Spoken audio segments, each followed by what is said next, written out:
Back with a Fox News alert, President Trump averting a government shutdown, signing the massive $2.3 trillion spending bill, which includes $900 billion in coronavirus relief. The emergency funds in the relief deal include $600 payments for every adult and child, an extra $300 a week in unemployment benefits for 11 weeks, $284 billion in funding for Paycheck Protection Program, and extending the eviction moratorium. On Capitol Hill today, Congress will vote on the president's demand for $2,000 checks to every American. Those checks, the major sticking point between Republicans and Democrats. It's terribly untargeted, right? Why would we be sending $2,000 to people with a six-figure income who've had no suspension, no reduction of their income at all? Given the terrible economic crisis facing this country, yes, we do need to get $2,000 out to every working class individual in this country. So did President Trump's strategy help or hurt? Democratic strategist Robert Patillo and political analyst Ron Meyer join me now to discuss. Robert, what do you think? Did the president help this situation or hurt it?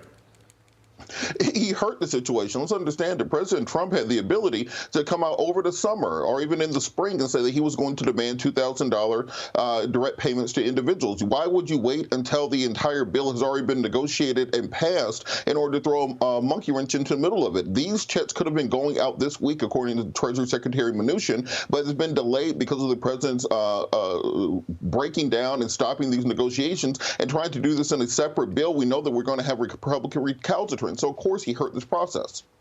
Ron, what do you think? Is Robert right, or is this all Nancy Pelosi's fault from, again, back in the summer for demanding a gazillion dollars, not the official number, but it sure felt like it, in her relief deal?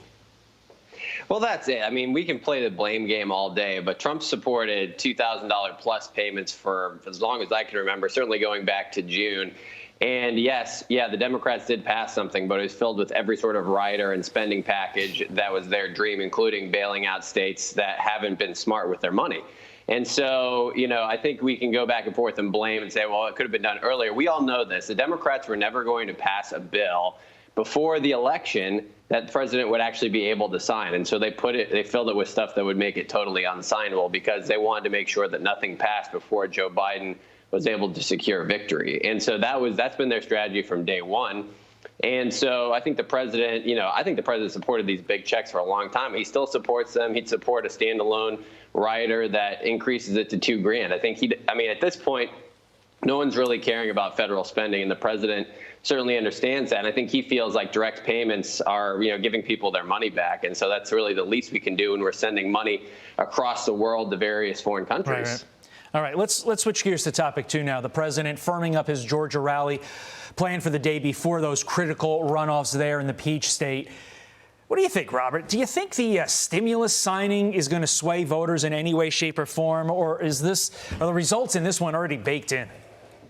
Well, the issue is that you've had Kelly Loeffler spending $500 million on commercials, criticizing Raphael Warnock for wanting to make direct payments to individuals. And now, a week before the election, President Trump coming out in favor of the exact policy that Raphael Warnock has been in favor of for the entirety of the campaign. Kelly Loeffler consistently throughout this pandemic is worried about enriching herself the same way that her husband, Jeffrey Spetzer, did in 2008 until 2009 with credit default swaps that caused the Great Recession. So these people have consistently demonstrated they feel that direct payments to the American people are unnecessary, but to help millionaires and billionaires is what they really care about. I don't think President Trump is going to change that with a sudden trip to Georgia next week. Ron, your response.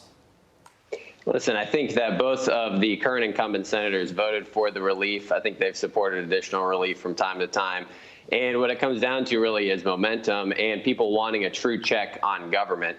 When the president-elect gets sworn in January 20th, people are going to want to know there's a check and balance. And if the Democrats hold both the House and the Senate and the presidency, I don't think that's what the American people want. I think they want divided government. They want to make sure that D.C. is forced to compromise and that one party doesn't run roughshod over another. And if you look at these Georgia Senate races, I think that's what it comes down to. And especially when you have candidates on the Democratic side that really aren't in line with sort of moderate compromising values. They're really, very hardcore progressive Democrats.